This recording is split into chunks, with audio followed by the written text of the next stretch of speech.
दोस्तों ये बड़ी खुशी की बात है।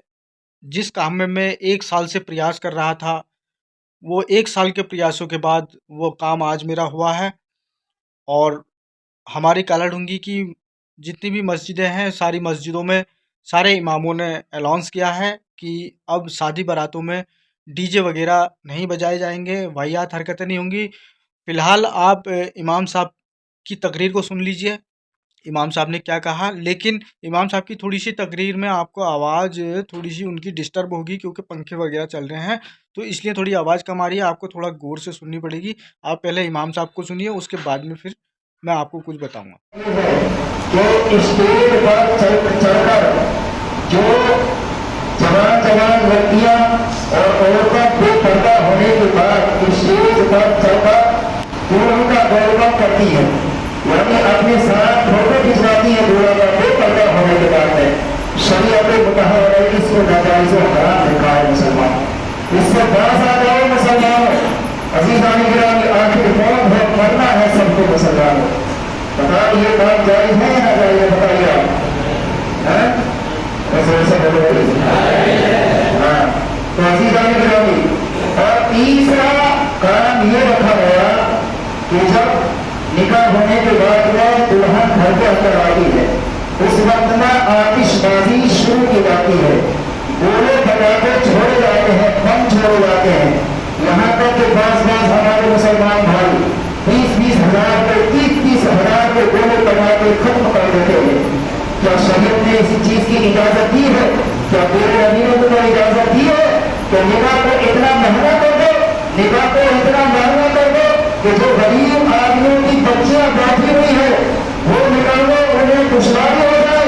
मेरे प्यारे इस्लामी भाइयों, जरा सोचो, अपने दिलों पर हाथ रखो कि अल्लाह रब्बुल इज्जत ने तुम्हें दौलत दी है, तो दौलत इसलिए नहीं दी है कि फजूल खर्ची तुम करो मुसलमानों। इस फजूल खर्ची का हिसाब तुमसे दिया जाएगा। और अज़ीज़ान मिल्लत इस्लाम किया। और चौथी बात यह है कि दूल्हा जब तैयार होता है तो उसके बगल पर टुकड़ा लगाई जाती है, जिसको बोला जाता है कि आज ये कालाढूंगी के अंदर नई रस्म जारी हो गई है, नई रस्म ऐजाद की जा रही है।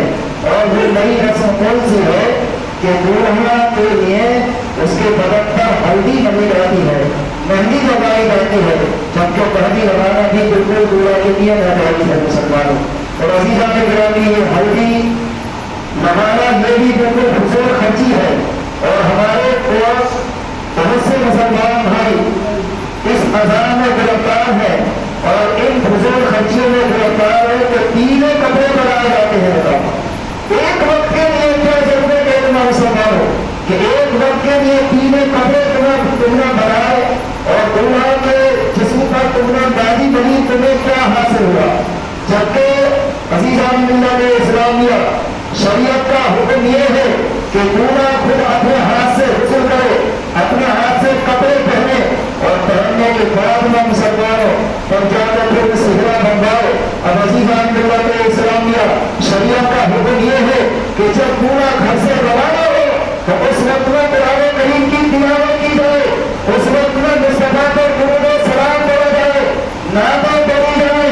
मेरे प्यारे इस्लामी भाइयों, आज तुमने उलमाए इकराम की बातों पर अमल करना छोड़ दिया है, इसी वजह से मुसलमान तरह तरह की परेशानियों में गिरफ्तार नजर आ रहा है। मुसलमानों, इन उलमाए इकराम की बातों पर अमल करो मुसलमानों। मेरा कहने का मकसद यही है और मैंने आपको समझाया मुसलमानों। फिर मैं इन अल्फाजों को आपके सामने दोहरा देता हूँ कि जो शख्स अपनी शादी में अगर ढोल तमाशे बजाएगा और बाजा बजाएगा और वो समझे कि हम उनकी बातों पर अमल नहीं करते, उलमाए किराम की बातों पर अमल नहीं करते, तो अज़ीज़ान मिल्लत इस्लामिया, उसका निकाह नहीं पढ़ाया जाएगा। और अगर वो बाहर से सोचे कि मैं बाहर से लाकर निकाह करवा दूं, तब भी उसका निकाह नहीं होने देंगे हम। और हज़रात, अगर वो जबरदस्ती से उसका निकाह करवा भी लिया तब उसका जुर्माना रखा जाएगा मुसलमानों। मेरे प्यारे इस्लामी भाइयों, होश में आओ और जो शरीयत का कानून है उस पर अमल करने की कोशिश करो। सबसे पहले तुम पर ये लाजिम है कि तुम अपने घरों में अपने बेटों के सामने, अपनी बच्चियों के सामने, अपनी बीवी के सामने, अपने और माँ बहनों के सामने सबसे पहले तुम अल्लाह और उसके रसूल का जिक्र करो, कुरान की तिलावत करो, मुस्तफा पर दुरूद सलाम करो, तौबा इस्तिग़फ़ार करो और अज़ीज़ान गिरामी नमाज का आदी बन जाओ, नमाज़ों के पाबंद बन जाओगे। जब तुमसे मस्जिदें दूर हो जाएंगी, मस्जिदों को तुम भरोगे, तो अज़ीज़ान इस्लामिया जो तुम आज इस वक्त नए फैशन में गिरफ्तार हो, मुसलमानों को देखना कि अल्लाह की रहमत और बरकत तुम तक कैसे हाजिर होगी मुसलमान। अब आप बताइए टाइम हो गया है, हमने अल्लाह के घर में बैठे हैं, ये ऐलान सही हुआ बिल्कुल। आप इंशाअल्लाह अज़ीज़ अमल करेंगे इस पर, इंशाअल्लाह अज़ीज़ अमल होगा इस चीज पर, मुसलमानों इन पर भी अमल करने की आप कोशिश करेंगे इंशाअल्लाह अज़ीज़। और आखिरी बात सुनिए। तो दोस्तों, ये आप सुन रहे थे, ये हमारे मदीना मस्जिद के इमाम साहब थे, इमाम शाहिद रजा साहब। माशाल्लाह इन्होंने जो तकरीर करी, बहुत ही अच्छी तकरीर करी, बहुत ही अच्छा बयान करा, ये जो भी करा। और ये जो ऐलान करा है, ये हमारी काला ढूंगी की आवाम के लिए है। इन्होंने, आपको आवाज़ थोड़ी सी क्लियर आने में दिक्कत हो रही होगी इसमें, क्योंकि काफ़ी पंखे वगैरह चल रहे थे, इसलिए क्लियर आवाज़ नहीं हो पा रही थी। लेकिन जो इन्होंने कहा है, इन्होंने एक डीजे के मुतालिक, और ये गाना बजाना जो होता है शादी बारातों में, वाहियात हरकतें होती हैं, ये हल्दी की रस्में नई नई चल गई हैं। जो पूरा प्रोग्राम एक हल्दी का हो रहा है घर में, और उसमें हल्दी के लिए पीले कपड़े बनाए जा रहे हैं, तो उसके लिए एक स्टेज अलग बन रही है, एक नया खर्चा ये जुड़ गया है। तो ये वाहियात खर्चे हैं, ये फिजूल खर्ची कहा जाएगा, और फिजूल खर्ची के लिए अल्लाह रब्बुल इज़्ज़त ने मना कर रखा है। तो इसी को मना करते हुए आज ये हमारे इमाम साहब ने तकरीर करी है। तो माशाल्लाह बहुत अच्छी तकरीर करी है। मैं दुआ करता हूँ हमारे ऐसे इमाम होने चाहिए जो गलत के ख़िलाफ़ खड़े हों और सही के साथ खड़े हों। तो अल्लाह पाक इनकी उम्र में बरकतें अता फ़रमाए। इसी तरीके से हमारी काला ढूंगी जामा मस्जिद के इमाम साहब ने भी इसी तरीके से ये बयान किया है, बिल्कुल सेम यही बयान है।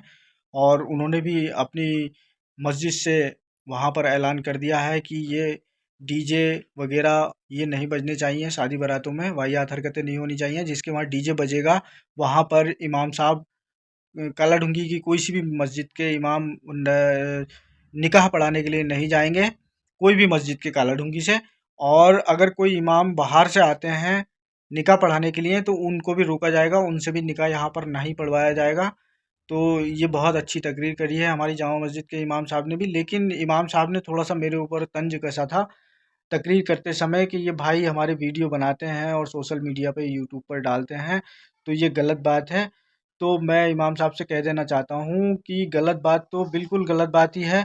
हकीकत बात तो यह है कि मुझे ये वीडियो मस्जिद की नहीं बनानी चाहिए, और ना ही मुझे कोई शौक हो रहा है कि मैं इमामों के खिलाफ बोलूँ किसी के। उनमें मैं इमाम साहब के किसी के खिलाफ भी नहीं बोला हूँ, खैर ऐसा नहीं है मैं किसी के खिलाफ बोला हूँ, सिर्फ मैं यही बोला हूँ कि हमारी मस्जिद से ये ऐलान हो जाए, ये डीजे वगैरह बंद हो जाए। तो इमाम साहब कह रहे हैं कि ये वीडियो नहीं बनानी चाहिए। वीडियो मुझे इसलिए बनानी पड़ी क्योंकि मैं एक बार इनसे मौखिक तौर पे कह चुका हूँ। 1 साल से मैं प्रयास कर रहा हूँ इमाम साहब। मैं मौखिक तौर पे इनकी दुकान पे जाकर के भी सदर साहब के वहाँ कह चुका हूँ, इन्होंने कोई संज्ञान नहीं लिया। इन्होंने मुझसे कहा एक मेजरनामा बना दो, मैंने मेजरनामा बना करके 100 लोगों को उसमें साइन करा दिए। वो साइन कराने के बाद में मैंने इन्हें दे दिया कि लो अब बंद करा दो, तो इन्होंने फिर संज्ञान नहीं लिया। लगभग 3 महीने हो गए मेजरनामा दिए हुए। लोग जिन्होंने साइन करे थे मेजरनामे पे, वो लोग मुझसे पूछ रहे हैं कि क्या हुआ, तुम्हारी बात का संज्ञान नहीं लिया गया, बिल्कुल भी नहीं होगा काम, ये होगा। लोग मेरे ऊपर तंज कस रहे हैं, मजाक जैसी बना रहे हैं। तो मजबूरी में आकर के मुझे ये वीडियो बनानी पड़ी, और मैं वीडियो बना रहा हूँ तो कोई गलत नहीं बना रहा हूँ। वीडियो जो मैंने बनाई बिल्कुल सही बनाई, और तत्काल प्रभाव से इसमें कमेटी ने एक्शन लिया और ऐलान भी हो गया। बहुत अच्छी बात है, हमें खुशी है। आप अच्छे काम करते रहेंगे तो हम आपके साथ खड़े हैं।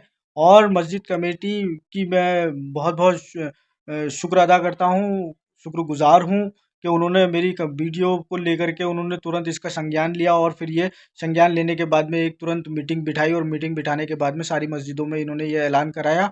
बड़ी खुशी की बात है। लेकिन मैं आज फिर ये भी बता देता हूँ, क्योंकि मैं देख रहा हूँ मस्जिद कमेटी के कई लोग ऐसे हैं जो मेरे खिलाफ थोड़ा-सा बोल रहे हैं, और जो मेरे सलाम का जवाब भी नहीं दे पा रहे हैं। तो मैं उनसे ये कहना चाहता हूँ, अगर आप मेरे खिलाफ हैं, तो मैं आज भी तुमसे ये कह रहा हूँ कि तत्काल प्रभाव से कमेटी को छोड़ दें। और अगर कमेटी को नहीं छोड़ रहे हैं, तो देखो अगर कमेटी गलत करेगी, तो मैं कमेटी के खिलाफ हमेशा बोलते रहूँगा। ऐसा नहीं है कि मेरा मुँह बंद हो गया है ये वाले ऐलान से मैं चुप जाऊँगा। नहीं, मैं बोलते रहूँगा, कहीं पे तुम्हारी गलती देखूँगा, तुम्हारी गलती को बताऊँगा, तुम्हारी अच्छाई होगी तो तुम्हारी अच्छाई को भी उजागर करूँगा। जैसे तुमने ये तत्काल प्रभाव से एक मीटिंग लेकर के ये यहाँ पर अनाउंस वगैरह किया है, डीजे वगैरह के लिए, डीजे वगैरह बंद होगा, वाहियात हरकतें बंद होंगी। तो देखो ये आपकी अच्छाई है, तो मैं आपकी अच्छाई को भी उजागर कर रहा हूँ। अगर आप कुछ गलत करेंगे तो मैं आपकी गलती को भी ला करके पब्लिक के सामने रखूँगा। और ऐसा नहीं है कि आप कमेटी के अंदर हैं तो ये कमेटी चल रही है, ऐसा नहीं है बिल्कुल भी। कल को मरना है आपने भी और मैंने भी। ऐसा नहीं है कि हम हयात हैं, ज़िंदगी में हमेशा जीने के लिए आए हैं यहाँ पर, अमृत पी के आए हैं, कभी मरेंगे ही नहीं। अरे तुम्हारे मरने के बाद भी तो ये कमेटी चलाएगा कोई ना कोई। अगर तुमसे नहीं चल रही है कमेटी, मैं कमेटी के सारे सदस्यों से कह रहा हूँ, अगर तुमसे नहीं चलानी आ रही है कमेटी तो इस्तीफा दो और छोड़ो और कमेटी को चले जाओ। कोई बड़ी बात थोड़ी है, दूसरा आएगा दूसरा चलाएगा। कोई अल्लाह ये वो है, अब मस्जिद का निज़ाम है, कोई निज़ाम थोड़ी रुक जाएगा, नमाजें थोड़ी रुक जाएंगी, कोई काम थोड़ी रुक जाएंगे। अरे भाई, तुमसे पहले कोई और भी था कमेटी में, वो बेचारे रहे, किसी ने इस्तीफा दिया, किसी का इंतकाल हुआ, कोई ख़त्म हुए, कोई चले गए इस दुनिया से। बेचारे मुंशी कमरुद्दीन साहब थे, हमारे सदर साहब थे, उनका इंतकाल हो गया तो क्या वो नहीं चला रहे थे? उनके बाद में नहीं चला निज़ाम? बिल्कुल मस्जिद का निज़ाम चल रहा है। तो अगर तुमसे नहीं हो पा रहा है, तुम कुछ नहीं कर पा रहे हो तो इस्तीफा दो और अपने घर बैठो, दूसरे लोग चलाएंगे। और काफ़ी लोग हैं तुमसे ज़्यादा समझदार हैं। ऐसा नहीं है कि तुम अपने आप को समझदार समझ रहे हो कि हम समझदार हैं, हम ही चला पाएंगे कमेटी को।